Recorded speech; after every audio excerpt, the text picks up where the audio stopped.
Welcome to Wine with HR. I'm Jules. Hey there, I'm Trish. Lawyers turned HR professionals. Through our company, Monarch Endeavors, we guide employers through their oh shit moments with their employees. In this podcast, we will discuss some of the most common and commonly frustrating HR problems while enjoying our favorite adult beverage, wine. So sit back, grab a glass if you choose, and join us as we think about and drink about all things HR. Welcome to Wine with HR. On today's episode, we sadly do not have Trisha because she is with her parents who, as our listeners know, have been experiencing some health issues. And that is exactly where she should be. So we just want to send out our good thoughts and prayers to her. Her absence actually fits the theme of this episode really well, however, because it's all about when, how, and why saying no is so important. And I am delighted because we have an expert with us on this very subject, Heather Drago of That's a Hard No podcast, which is also an evergreen podcast. So Heather, I am delighted to have you here, and I think this topic is so important. So I'm going to ask you just to give a little introduction about yourself and how your podcast got started. Sure. So first, I'm going to correct you. I am not an expert in setting boundaries. I am an expert in struggling to set boundaries. Okay, fair point. I'm very upfront about that. It's an ongoing process, #self-aware. Yes. So my name is Heather Drago. I am the founder and chief strategist of Clever Grow Marketing, which is located here in the Cleveland area. And I'm also the crazy person who decided to also start a podcast at the same time. As you know how it is as a business owner. It's like having two full-time jobs. Yes. So a lot of people ask me, why don't I have a podcast about marketing? And honestly, this came about as a passion project that came out of my own journey, my own struggle. So as I mentioned, I'm a business owner. In November, it'll be 10 years. That's amazing, by the way. So thank you. Thank you. Quick applause. There was no plan. I have no written business plan. I did not go to business school. I'm an art school dropout. This was not part of the forecast of my life, right? So there's a whole long story behind that. But it is, being a business owner is really, really hard. I once heard the founder of WordPress, one of the founders of WordPress say, being an entrepreneur is the most exhilarating 20 miles an hour you'll ever drive. Which is like, I think about it every day. It's so hard and it's such a slog. And so this came about as part of a struggle. In 2018, my company experienced the most incredible growth. At the same time, my family was going through a pretty major catastrophe and trauma. We had a person in a fire in the burn unit. It was like a whole long, terrible thing. So I had my eyes on my family, which I should have, right? And my eye was not on the business ball. And so my business started growing in ways that I was not controlling. Other people were driving my bus. And there were lots of things happening that I didn't feel good about, didn't feel were right in my gut. But I, was busy elsewhere. But more importantly, I was afraid of confronting people. I was afraid of having difficult conversations. And so at the end of that year, when I was really facing some really difficult situations, some major decisions, I was burnt out. My company had made more money than ever. However, I'd paid myself less than ever. I realized a lot of the problems I was dealing with at the end of that year were because I hadn't said no in the beginning. And I would say, if I hadn't just said no back then I wouldn't be here now. And so especially, it really hit home when I was looking at the books at the end of the year. And I was like, I have got to learn how to say no. So I decided, someone had just written a book called My Year of Yes. And I'm like, I need to have a year of no. And I said, this is going to be my year of no. And I made a little sign on my bulletin board, #year of no. And I decided that I would start saying no to one thing every single day, no matter how small. So at first it was things like a client would text me at 7 a.m. and say, hey, can I talk with you for a moment? I used to say yes. I'd be laying in bed and I would call them back. And I got to the point where no, I can talk to you at 9 a.m., right?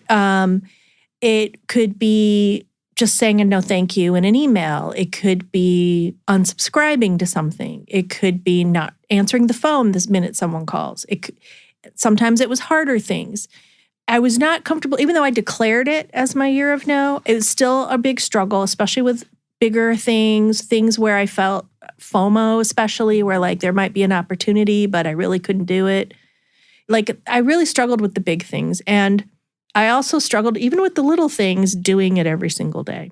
But my thought process was if I do this every day, the muscle will build and I will get more comfortable with it. And it'll just get easier and I'll be able to do it with bigger things. So a couple of things that helped me were writing it down. So I made note of what the thing was I said no to, how I felt in the moment. And as time went on, it got a little easier. I noticed instead of writing down nauseous and sweaty, I would write relieved.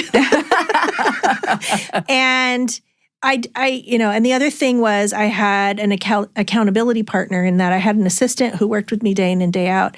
And she would hear me on the phone hemming and hawing about something. And she knew it was something I was struggling to say no to. And she would literally just hold up her hands like in a hashtag symbol for hashtag year of no. And she'd be like flagging me down, like, come on, say no. And so I would then have the strength to say no. So little things like that helped me, but it honestly was very, very difficult. It wasn't until like May that I was consistently doing it every day. I felt terrible doing it. I felt guilty. I felt anxious. I would lay awake at night worrying about it, hurt people's feelings because I wasn't very graceful about it. Like it was really, really hard. So then by the end of the year of 2019, I was meeting with a client. I had been evangelizing this whole no thing with everybody that I knew. And she said, what is 2020 going to be about?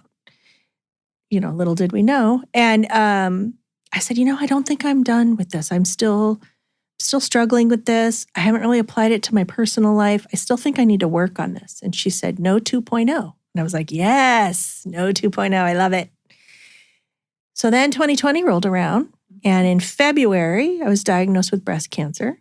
And then in March, the pandemic hit. So talk about learning how to say no. It was like graduate studies level of learning how to set boundaries. So I can talk more about that. But then later that year, a friend who also had a podcast sort of put a challenge out there of like, hey, pitch your podcast ideas. I pitched this idea. They helped me produce the first episode. And away we went. So 3 years later, here we are. 3.5? I don't know. I'm losing track. It's easy to do, isn't it? It is. So that's how it came to be. It wasn't something I like strategically thought out how it would help my business. So we're going to do a branded podcast. It was just like, this is something I care about. And the more I talk to people in life about it, everyone had a story. Everyone shared their struggles. And I thought like, I don't think we're talking about this enough. So I just put it out there and here we are. Thank you so much for sharing all of that, first of all. Sorry, that was a long story. No. It's wonderful. It's exactly as it should have been. But you share a lot of personal details, so I really appreciate that. And I know our listeners will.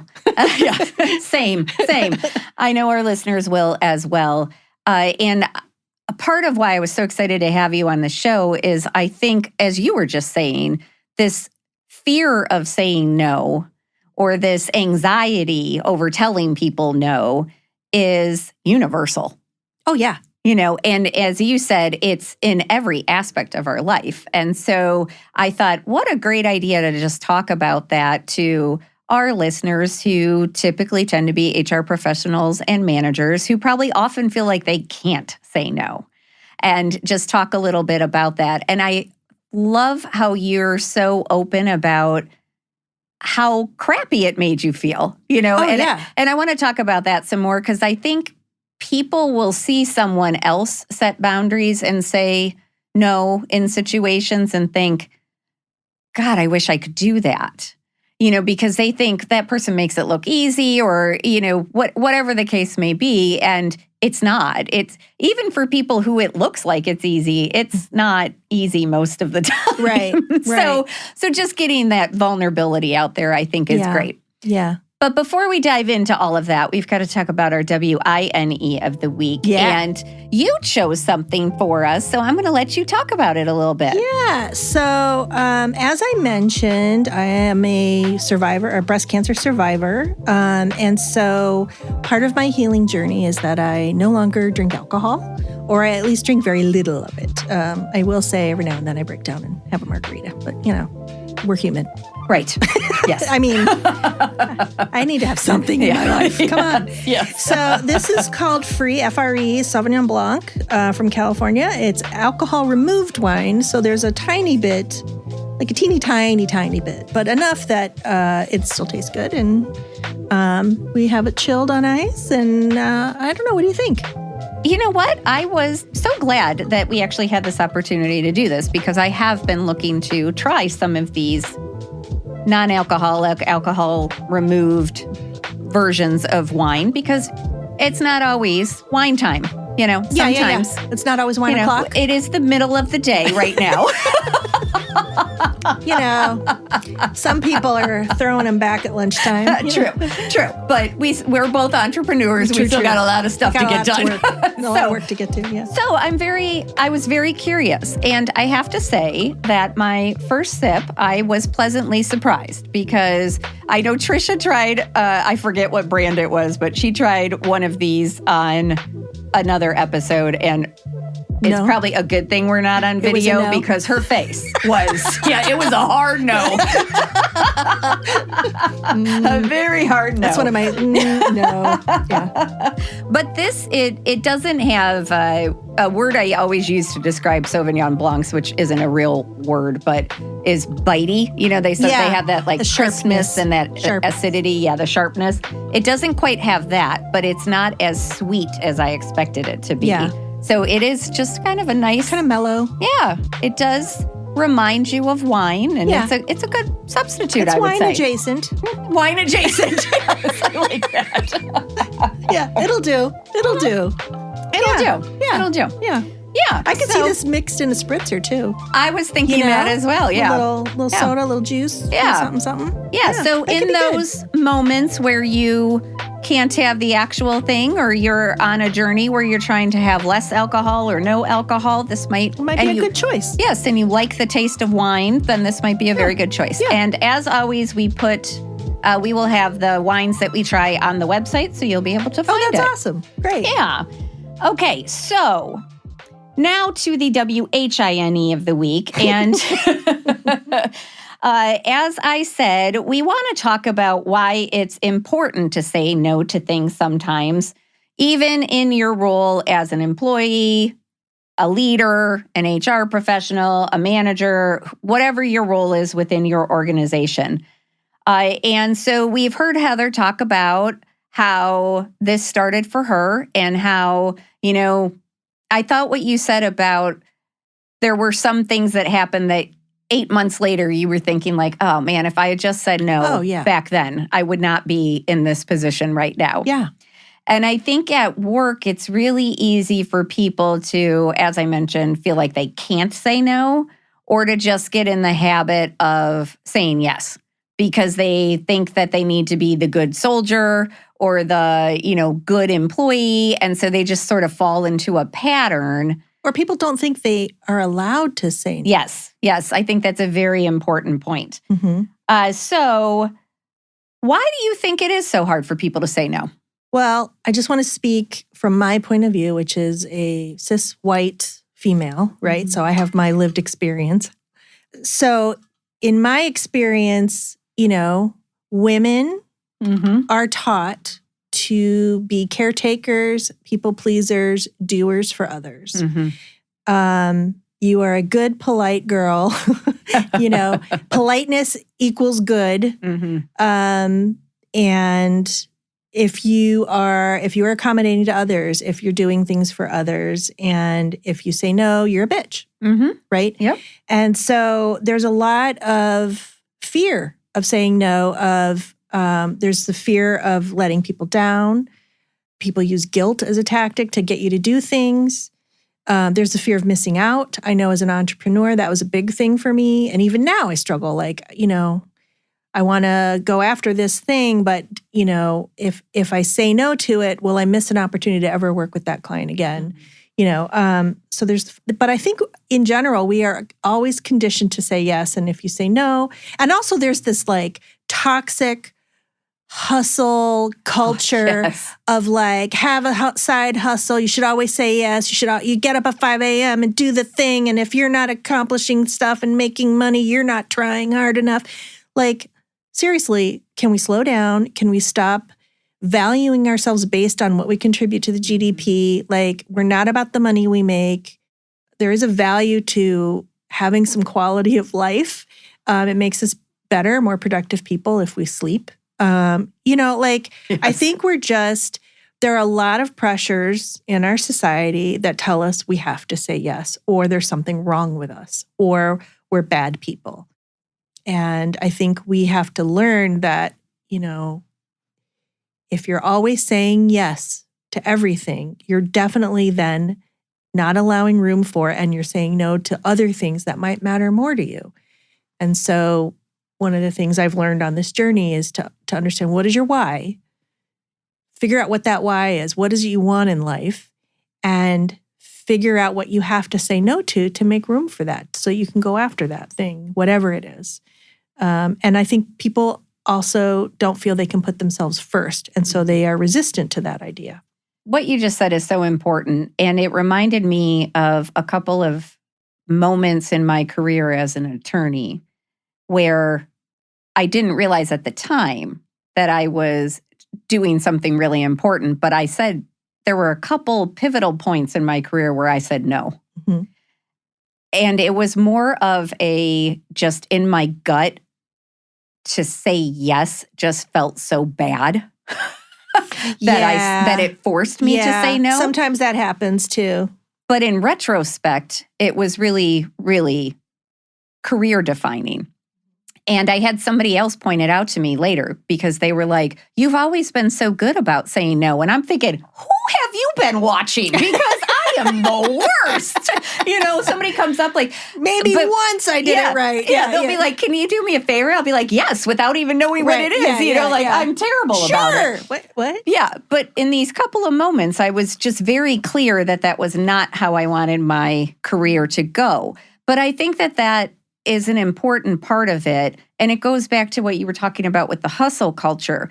We so often we get stuck in these ruts where we're just going through the motions. I'm on this track. I can't get off now. Yeah. And we lose sight of where the track's even going. Mm-hmm. And it's going around in circles. Mm-hmm. And so I think oftentimes we have to step back and say, I know I had to do this, and I'm curious if you had to do this as well. When I started Monarch and left the legal world, I had to redefine what success meant to me. Mm-hmm. Because success in the legal world is how many hours you can bill, how many clients you have, how many, trials you've been to. It's all of these very metric-based things, and how much money you make, of course, right? And when I first started Monarch, of course, I wasn't making what I made as a lawyer, but I had to redefine what success looked like to me. And I think that's an important part of having a better guidepost for when to say no. Your North Star. Yes, because if you say, you know what success to me now is? Having the time to spend with my family. Mm-hmm. Being able on a gorgeous day like today to be like, you know what? I'm taking the afternoon off and going out with a friend. Or not being tied to my phone all the time. Being able to go on a vacation and actually enjoy it. And if you can first get clear on what success means to you, then I think it makes it easier to figure out which things to say no to. Would you agree? Yeah. I mean, one of the things we say on our podcast a lot is the no is in service to the yes. Mm-hmm. Right? And so you have to be clear about what is it you want out of life. And you don't have to have all the answers, but I want to be a little bit less tired. Mm-hmm. I'm tired. I don't want to be working 18 hours a day. So you figure out how you stop doing that. I have so many things swirling in my head that I want to share with you. I'm like, where do I start? So a couple of things I want to touch on that you talked about. One is when it came to my business, a big thing I've learned, and it's taken a while to get there. When I started, I'd take any client. I don't care what industry you're in. I don't care who you are. Like, yeah, I need the business. I'll take you. As time has gone on, we've learned, and this comes, Clever Girl is named after what my grandmother called me. She was a Marine in World War II. She was a social justice activist. She graduated from college at age 59. Like, she's like my hero. Amazing. And she had super high standards. She took me with her to march for the ERA. She is my North Star, right? Mm-hmm. She's my example of what a good human is. And she would always say to me when I would do things wrong or write something or use the word ain't, she would say, "You're a clever girl. You know better than that. Try again. You can do better than that." And so as I've been building my business, I've been thinking about that. And as time has evolved, we've started to think about, well, what are we really doing? Why are we doing this? And understanding my why is I want to make the world a better place. I want to help people.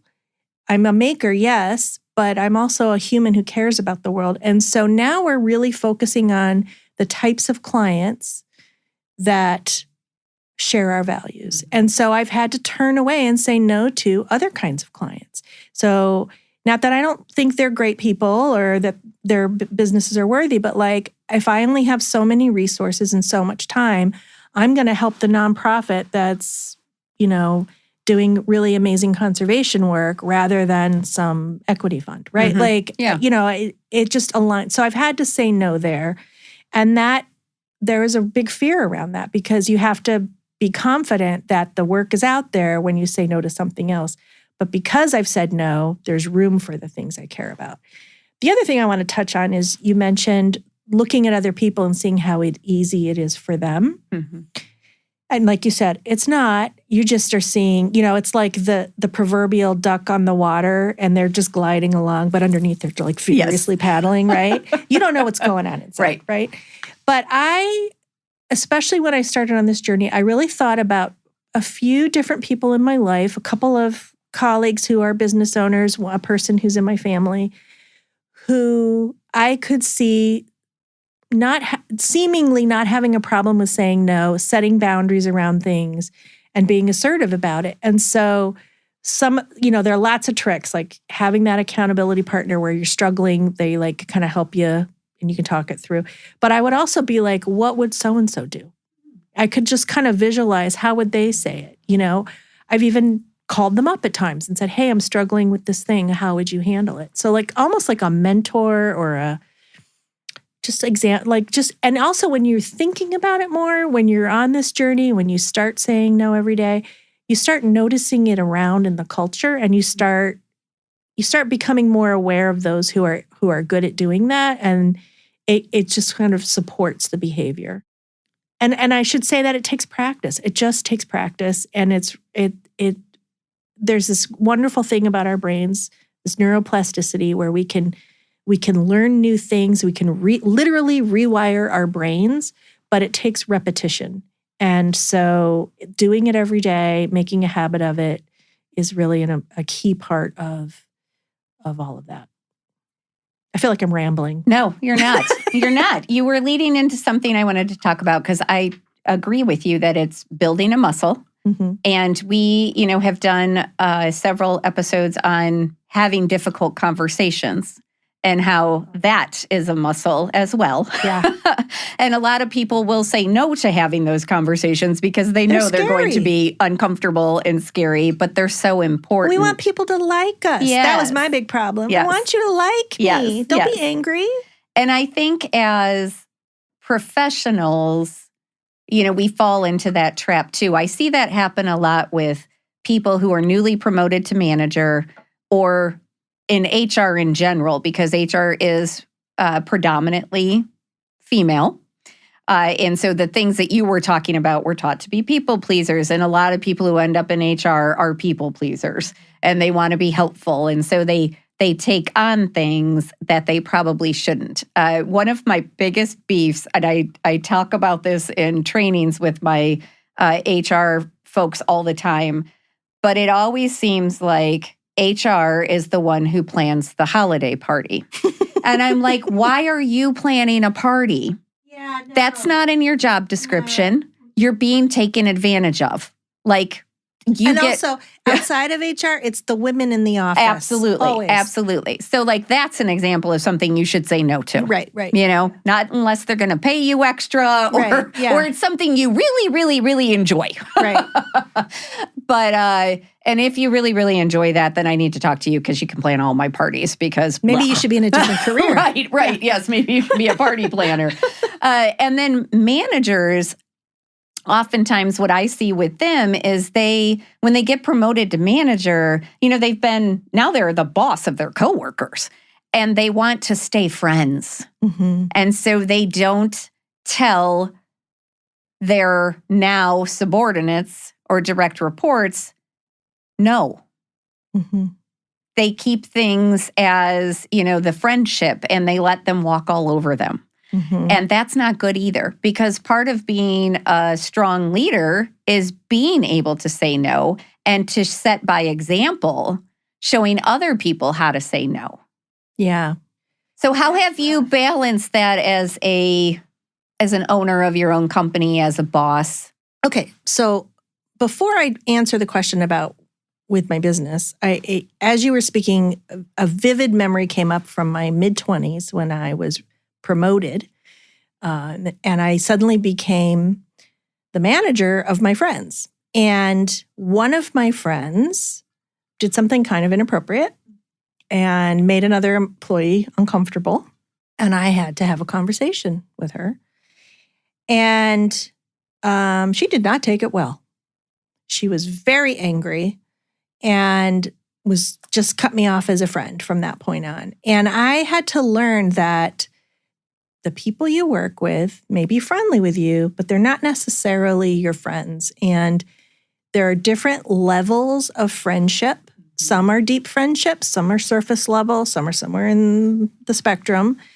And you have to kind of learn, and it's a hard thing to do sometimes. You kind of have to learn who you can open up to and who you can't. And so that was a very early lesson, and in like the boundary of, how open you can be with certain people. And so one of the things I've learned in this journey, I was diagnosed with PTSD. I now believe it was CPTSD. I had a very difficult upbringing.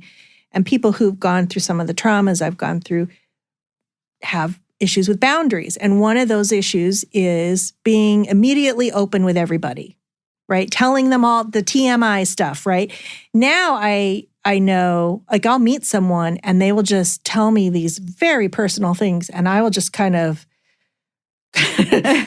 sit back and think, well, this is someone who does not know about boundaries and they do not have healthy boundaries. And so like I've had to learn like what's appropriate, what's not appropriate. So I think we all kind of need to sit and gauge, like, am I one of those people that like immediately meet someone and I start telling them all about my period every month? You don't want to share that stuff with everybody in the workplace. And so when it comes to my business now, I feel like I'm very open with everybody in that it's a welcoming, safe space. I make it very clear from the interview. I say, tell me about yourself. And they're like, well, I went to college at so-and-so and I studied this and I interned here. And I'm like, okay, that's great. Is it cats or dogs? What do you like better? Do you have any kids? Like, tell me about your life. What do you do in your spare time? Like, I want to know who you are as a human, because often you get insights about people. And when we're meeting and stuff, like I see the human first, right? But I also know like, they're not my friend. I'm not going to share them all the details of my finances and my personal life and all the things. So it's sort of a line. You have to figure out where that is of like, I see you as a human. I'm relating to you as my human self. And also, we are in a work relationship, you're not my sister. Right. Well, and I think for a lot of our listeners, that is challenging. I know for a lot of our HR professionals, it can feel very lonely because in HR, you have to keep all the secrets. Yes, everybody comes to you with their problems. You can't really go to anybody other than somebody else within HR. You can't vent to people. You've got to have a certain level of discretion. And, so it can sometimes feel lonely because I often hear from my HR professionals that I work with, like they feel like they can't let people in. They have to have this wall. So it's hard for people to see that they are human, that they are just a person, and that can be challenging. But then I've also seen HR people who are like the person you were just describing, who they're telling everybody everything about their lives. And you're like, oh, this does not reflect well on HR. Yeah. Like if you're telling everybody your secrets, then they're not going to believe that you're going to keep theirs. Yeah. Do you love news about LinkedIn, Indeed, Google, and just about every other recruitment tech company out there? Hell yeah. I'm Chad. I'm Cheese. We're the Chad and Cheese Podcast. All the latest recruiting news and insights are on our show. Dripping in snark and attitude. Subscribe today wherever you listen to your podcasts. We out. I've also seen HR professionals who are the ones who are telling everybody every little detail about their life. And that's like, oh, no. We have to set some boundaries. Like if you're sharing all your secrets, people aren't going to believe that you're capable of holding theirs. Right. And that's important. In my business, like we have a confidentiality clause with our clients. Like we are not going to share information about you. And the people who work for me also sign that clause. And and so therefore I can't be telling them about other clients. And like sometimes it's a little hard to, keep the things confidential, but like that's your job. Yep. That's your job. That's part of the job, literally part of the job description. And so, get a therapist. Yeah, right. Well, and I think that it can be really empowering for others as well. One of the things that we were talking about on your podcast, again, that's a hard no. Thank you. Is that when you show somebody how to say no, that can be empowering for that person. Lead by example. Yes. And so if you're an HR professional and somebody comes up to you and starts gossiping about somebody else, and you tell them, you know what, I'm not comfortable with this. Or they're being nosy and they're trying to get details on, oh, I just saw so-and-so in your office. What was that all about? I can't say anything, or I won't say anything, which is even more powerful, because that person came to me in confidence. Mm-hmm. And if you came to me in confidence, I would want you to know that I would not be telling anybody. Exactly. So setting those examples, I think, is really important. And I think the other important lesson is you're teaching your employees how to potentially say no. And one thing I wanted to talk to you about was also being able to recognize when someone else may need to say no, but they don't quite know how to, because as you said, it's been a journey for you. And I'm going to use Trisha as an example. I know she won't be upset about it. But as I mentioned, she couldn't be here today, and she was trying her damnedest to figure out a way to do it, and she's in northern Michigan. The Wi-Fi is not great. She's also in the middle of dealing with, her parents' health issues and going to doctor's appointments and all of that. And she's, sends me this frantic text with, okay, here's what's going on, and I'm going to do my best and blah, blah, blah. And I was like, no. Take this off your plate. Yeah.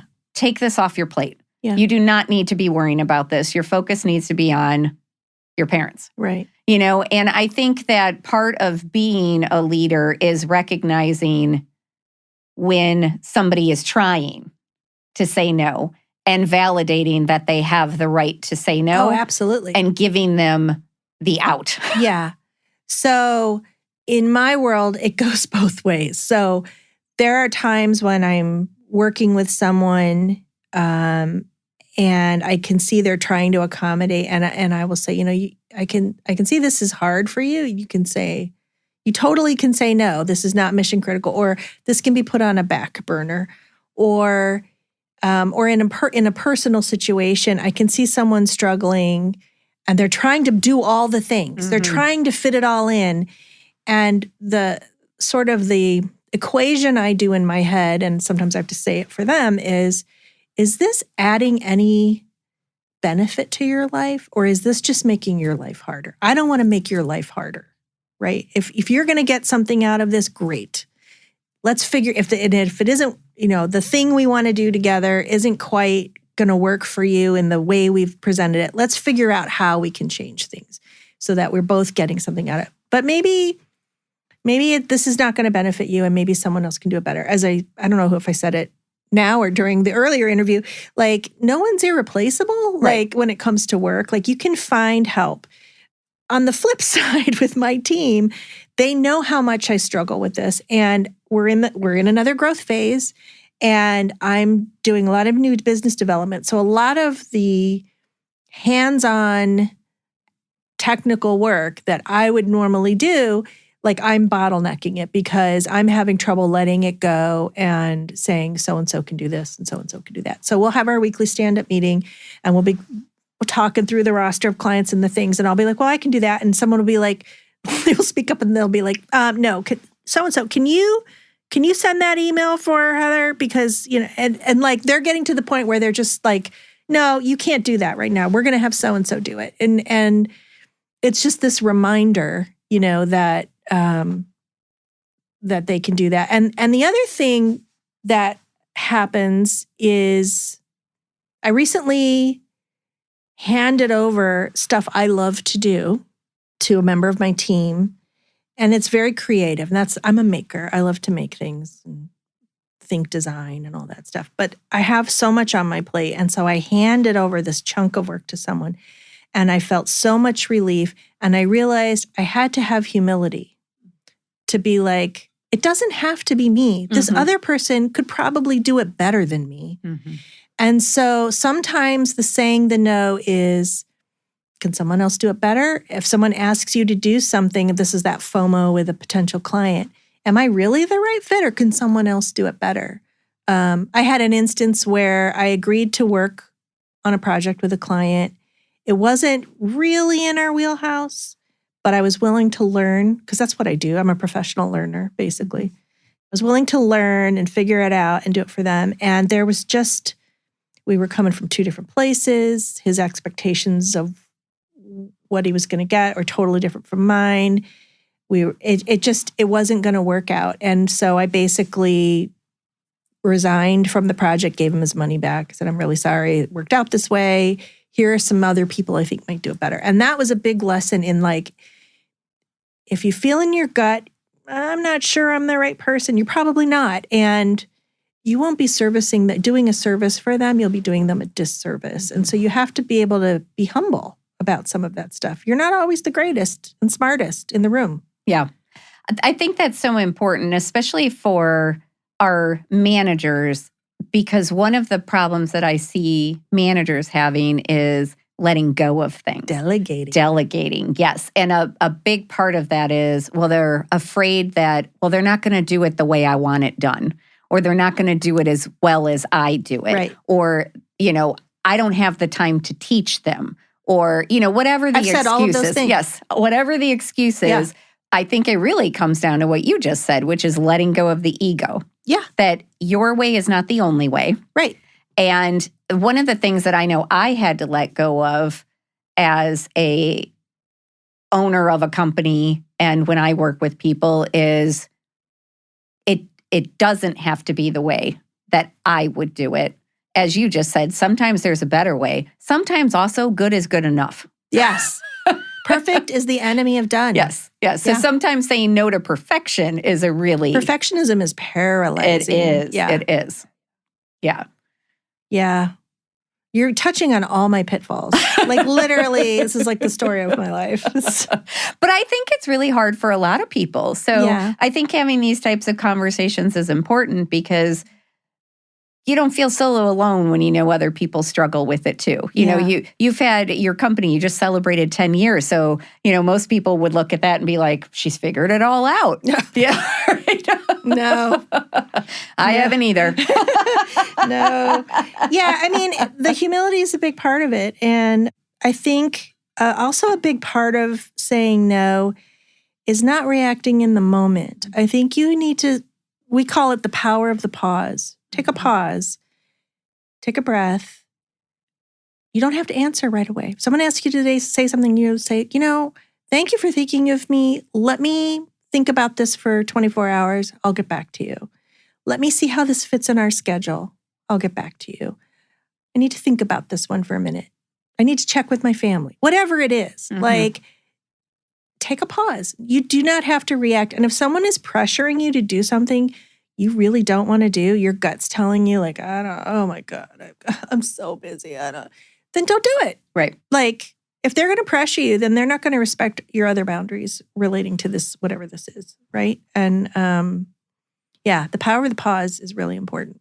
Yes. I learned that early on as well because I, as a baby attorney, you have this need to prove yourself, you know, and you want to... Because you want to make partner. You want to get up that ladder. Yes. And you want to seem so knowledgeable. You don't want to give away that you're a brand spanking new lawyer and that you're probably committing malpractice every other second. But, so you want to have those answers. So I used to fall into that trap where a client would ask me something and I'd feel like I had to have the answer on the spot. Yeah. And then what I learned over time, the longer you practice law, the longer you know, the only answer is it depends. Because everyone's favorite answer. Yes, because it always depends. Yeah. And so I do that with clients all the time because they'll call and they'll say, hey, we have this situation. Here's what's going on. And many times I'll say, you know what? I need to give this some thought because I don't want to give you the wrong answer. And I need to think through all of the ramifications of each possibility. So let me do that. I'll get back to you. Yeah. And I'll usually give them a time so that they know, okay, we only have to wait this long. And, we'll talk through that too. Like, what do you do in the meantime? Like if it has to do with an employee who has engaged in misconduct or something, like what do we do with that employee while we're figuring it out? I work through all of that with them, but I'm like, before we make the ultimate decision, there's a lot of things we got to figure out. So let's take the time to figure those out, you know? Yeah.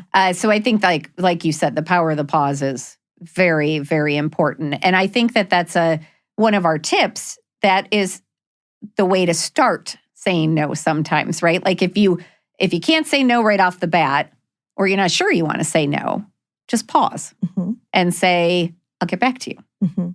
Because then at least you have time to think through, am I answering yes just because I'm afraid of missing out on something or I'm afraid of disappointing somebody? Or you can really think through your reasons and then figure out if those reasons are valid reasons to say yes or if you really should be saying no. Yeah. Yeah. What are some other types of situations where you have found... Like, are there general themes around when you've discovered you should say no? A big reason why you should say no is when you've made a lot of other commitments and this other thing that comes along your way you've made promises and this thing is going to get in the way of you making good on those promises. I think that's a big thing. A lot of us people pleasers don't want to let people down. And so we say yes, yes, yes, but then we end up letting people down because we've taken on too much, right? So that's a big thing for me.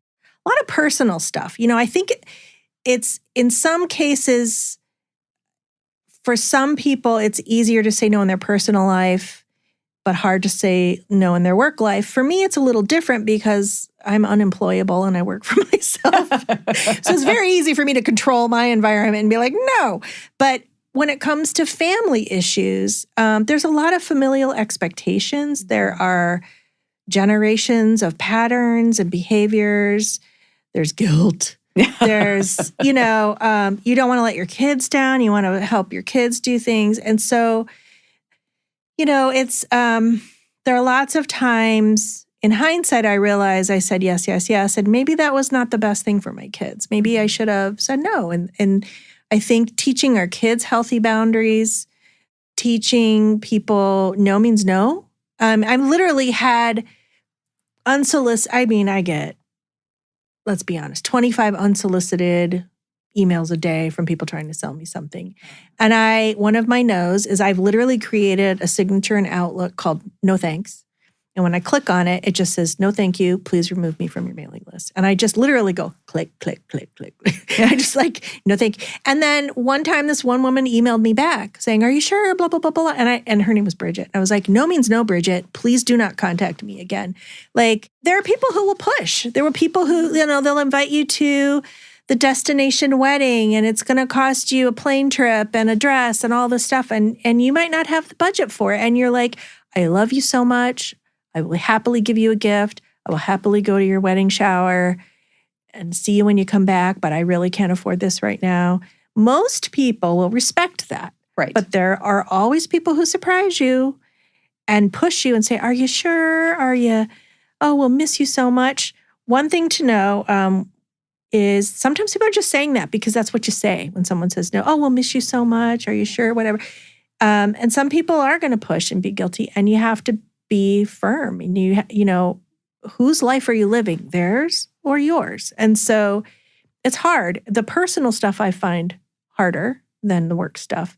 But then again, I'm not reporting to someone else, so it's a different situation. But those kinds of family pressures of like, we want to do this event, or can you drive me to this thing, or can you give me money for this thing? I mean, those are hard. For sure. And that's where you really have to like stick to your, I don't want to say guns, but you know what I'm saying. Yeah. Yeah. Yeah. And I think that you're right. And I think, you know, again, as we were saying, this is a universal thing, and it doesn't affect you just at work.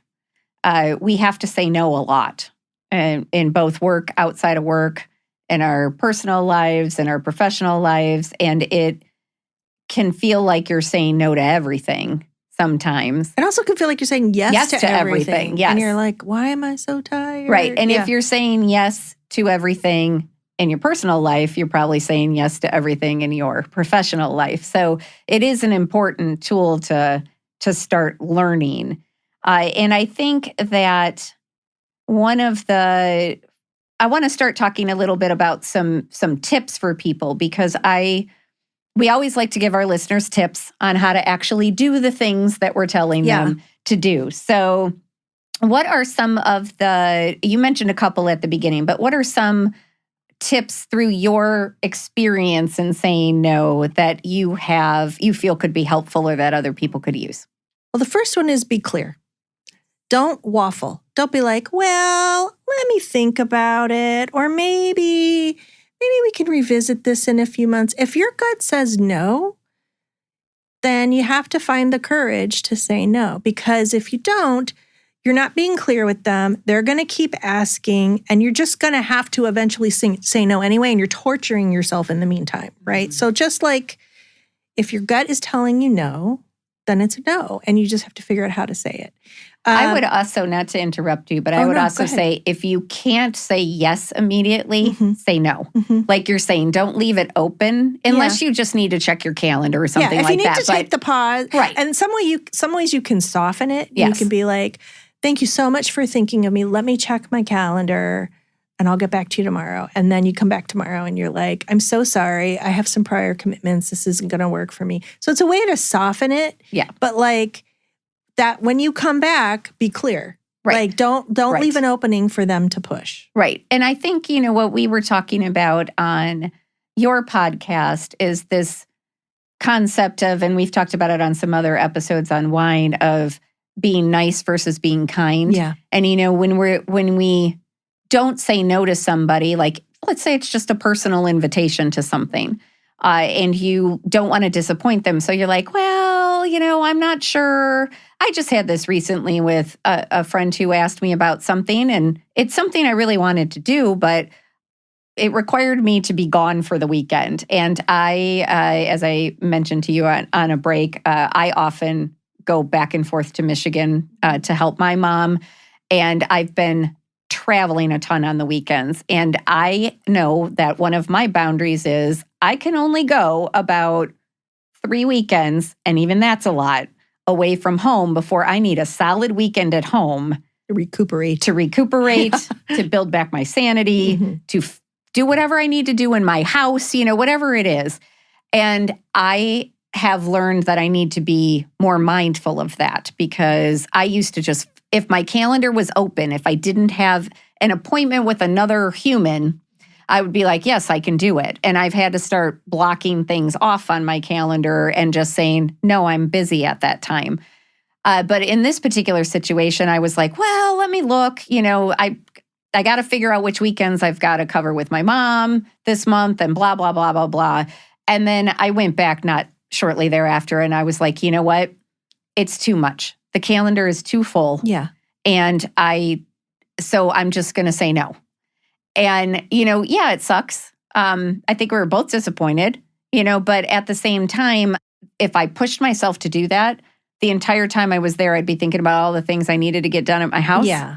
And that's not fair to anybody. And it's also, as you were saying, like not fair to just leave my friend wondering, Yeah. because then she keeps reaching out saying like, what do you think? Do you think you're going to be able to make it? Do you think you're going to be able to make it? And then at the last second I say no. And it's like, that's even if you leave crappier, them hanging, you're robbing them of the opportunity to find someone else to do whatever the thing is. Right. So it is unkind. Yeah. Yeah. Yeah. What about you talked about at the beginning when you started saying no, you used to write down like nauseous and sweaty and those sorts of things. Can't sleep at night. Yes. Yeah. So for all of that, that comes along with it. Yeah. How did you get past that? Was it just practice? Partially practice. And I literally really leaned on some of the things I've talked about. So I had that accountability partner. I thought about what would so-and-so do. I thought about why. I listened to my body. That's another big thing. Like, what does my body need right now? And, can I physically do this thing? But the writing down how you feel is so important. And so we have a 7-day tracker sheet people can download from our website. You can use habit tracker apps on your phone. You could just take notes or whatever. You can put it in your calendar. The year I did it, I just literally physically wrote it in my little day planner kind of thing. But it's important to gut check with yourself when these instances come up of like, how do I feel and why do I feel that way? And often it's we're making assumptions of what other people think that are not in reality what they're thinking. We have fears about what might happen in this relationship if I don't say yes, when in reality, that relationship won't be harmed. And if it is, maybe that's not the relationship for you, right? So tracking that over time is really, really important, and sitting with it for a minute and feeling it and acknowledging how you feel is really important. And we've had this guest on our show a few times. Her name's Joanna Hardis. She wrote this amazing book called Just Do Nothing. And the premise of it is about how people, when they feel anxiety, we all have anxiety. Anxiety is not bad or good. It's just data. It's a feeling, the feelings we get when we're uncomfortable with something. We are so conditioned to not being in any form of discomfort in any way in our society that when people feel anxiety, they instantly react so they can stop feeling it. And so they say yes out of reflex, right? And so that pause we talked about, sitting with that anxious feeling and saying, the phone rings and you see this client's name on there and you're like, your stomach sinks and you're like, oh God, I've got to talk to this guy again. Maybe that's your sign that like that client is not for you, right? Maybe that you should be saying no to that client. And literally I fired a client because of that. Like, if every time this person calls me, my stomach sinks, I should not be working with this person. So it's listening to your gut, practicing the muscle, writing it down, make it a part of your daily practice, leaning on your accountability partner. Think about what your bigger picture is all about. What is it you're trying to be in this world?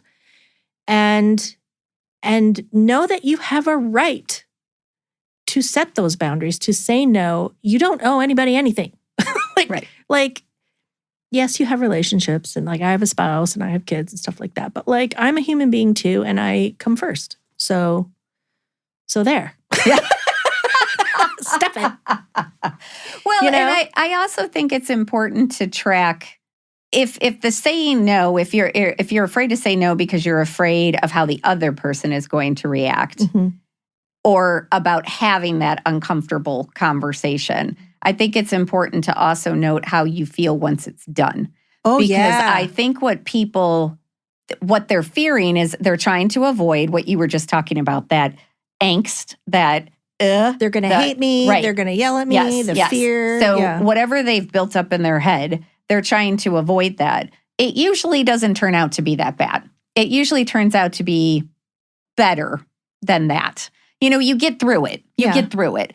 And I think for me personally, that's one of the things I started realizing, because I'm not your typical lawyer. I'm not confrontational. My nickname in law school was Queen of Nice. I'm not but at my first law firm, one of the things I realized is people weren't having those conversations, and it was driving me bonkers. And so I was like, fine, I will do it. I'll figure it out.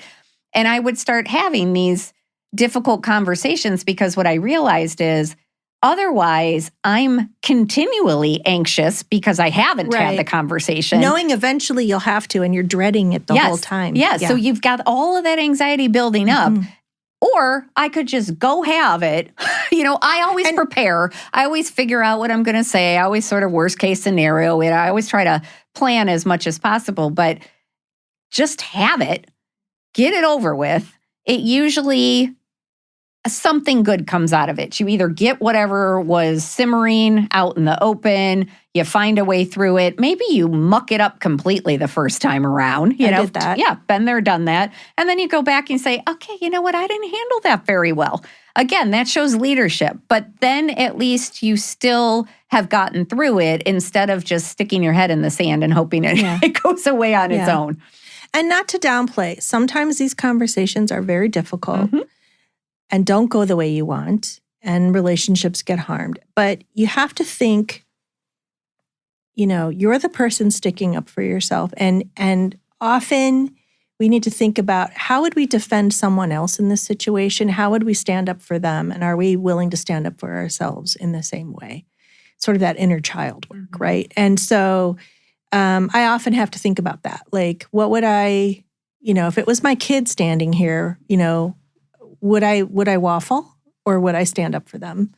And we are as valuable as the loved ones in our life, and we deserve to be stood up for. And it's, we're the ones who know best what feels right and what doesn't feel right.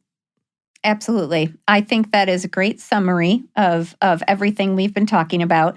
We are going to have some resources in the show notes. We've got a great article from Harvard Business Review about some tips for how to say no in a professional way. And we also have an article from Asana that goes through some of the same things and even gives people some scripts that they could look at. Very nice. So you know how much I love scripts, everybody. So we've got that for you. We will have that in the show notes. Can I suggest another source for scripts? Yes. So Sarah Knight, she's a New York Times bestselling author. She wrote this book, since you allow swearing on your podcast, called Fuck No. All right. And we love this book. It was at one of our book club books. We had her on, and she literally has like Mad Libs that help you fill out. You can fill out for different situations, and very helpful. So highly recommend this book. Okay, I will put it in the show notes, It's very everybody. fun, quick read too. Okay, great. So with that, I want to get your final thoughts, Heather, on both the wine and any final thought or that you want to leave our listeners with before we wrap up the show.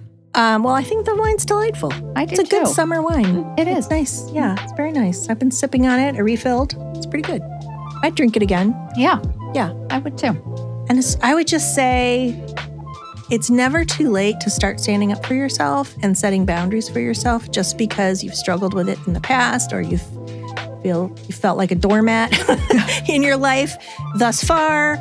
That doesn't mean you have to continue to live that way. And while it can be uncomfortable to set boundaries, and for other people too, to suddenly you're pushing back when you hadn't before, really it is a mental health self-care practice that takes time. But once it becomes part of your lifestyle, it is very empowering, and it's energy and life-giving. And I can't encourage it enough. I love it. No is a complete sentence. That's right. Right? We're gonna soon have merch and that's gonna be one of our first things. Yes. T-shirt with that on it. Yes. No is a complete sentence. Correct. And when you learn to say it, you learn to, as you just said, stand up for yourself, and that helps others stand up for themselves. Right. And it can be a very contagious, positive thing, which we need more of in life. So, Heather, I want to thank you so much for being our guest Thank on you. Wine with It's HR. been so fun. I encourage all of our listeners to check out her podcast, That's a Hard No. It's got so many great episodes. She's got a lot of great guests, and it touches on all facets of life, not just work life. Yeah. So We've got everything. Yes. So I encourage you guys to do that. Flex that muscle, listen to her podcast, learn how to say no in different ways, and subscribe. That's a Hard No is also an evergreen podcast, so you can subscribe wherever you get your podcast, just like with Wine with HR. And again, we want to thank you for joining us. And until next time, cheers. Cheers.